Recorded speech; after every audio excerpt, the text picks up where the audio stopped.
Following clips this past weekend of Kyle Larson dropping the N-word on live broadcast for NASCAR's iNASCAR Invitational Series, it's Kyle Larson losing just about everything. He has ever since posted his apology, but alongside that, iRacing has now given an indefinite suspension. He has lost sponsorships, and along with that as well, just as this morning, it's actually Kyle Larson being dropped by his racing team, meaning as of right now, he lost his job entirely and has been fired for dropping the N-word on broadcast. I think this actually drives a great debate. I don't like bringing this kind of stuff up, but certainly has a chance to actually give a great message for all future esports pros and players and gaming people in general who represent a community or an organization as to what they need to follow, what they need to actually be careful about in the future, because Kyle Larson's punishment is likely the punishment that future esports players and pros will face for doing the same exact thing. Unfortunately, as of right now, I just don't think esports is there, but certainly the future of where we're going to be when you actually represent an organization or a bigger thing than yourself, right? Sponsorships, agreements, and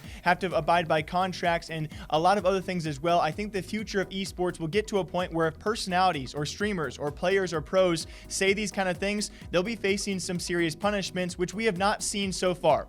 Like I said before, I don't like to bring these names up, but certainly when it comes to trying to get a bigger message across, you look towards your biggest examples of people who have maybe said similar things alongside the likes of what Kyle did. Now, he dropped a hard R on live broadcast. As a traditional sport, obviously a huge following for NASCAR in general, in their first ever transition into gaming and esports, him doing this and facing losing his job is a very, very serious thing. What he did was also very serious. Now, we have Tfue, who has also said kind of the soft N, albeit still the N word. Ninja also has done the same exact thing. They at the time actually faced zero punishment for doing those things.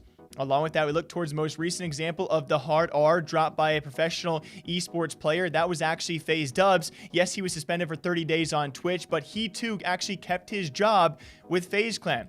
We look towards a Splice member formerly, that being Norskaren from League of Legends. He was actually exposed during a team video posted to YouTube, typing NGR to his teammates. We all know the joke he was making, which likely means, that's a commonly said word, maybe in his vocab.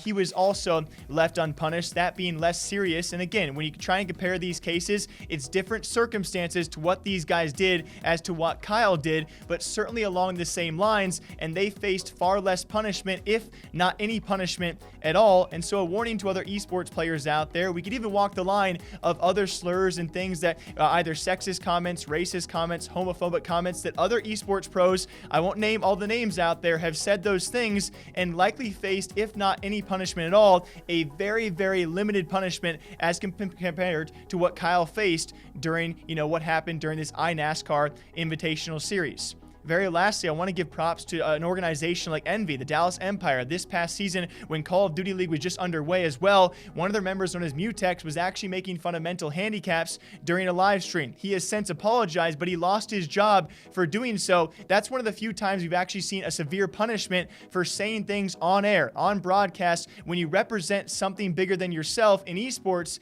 and being severely punished for it. That's one of the few times we actually have. And so no, I don't mean to call out these people who have done these things in the past. They have apologized for it. We moved on from it, but certainly you got to look at this. If Kyle Larson, during one of the first opening series of the iNASCAR Invitational event of NASCAR, a traditional sport going to the esports side of things, has now dropped the N-word and lost everything, we got to look towards the future of esports, where we want to be. And a warning to all up-and-coming players and pros out there, you got to be careful, because you too could lose your job for simply what you say on stream or during a match or in comms or to your friends or on someone else's stream.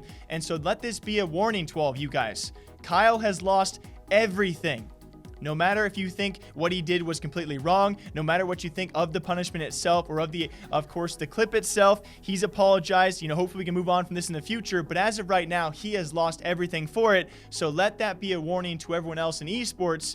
You just got to be careful what you do and do not say. It's just wild, wild times. Within a month of iRacing, internet racing, esports racing being a thing, we have seen the worst punishment ever compared to other esports out there so far for doing very similar things.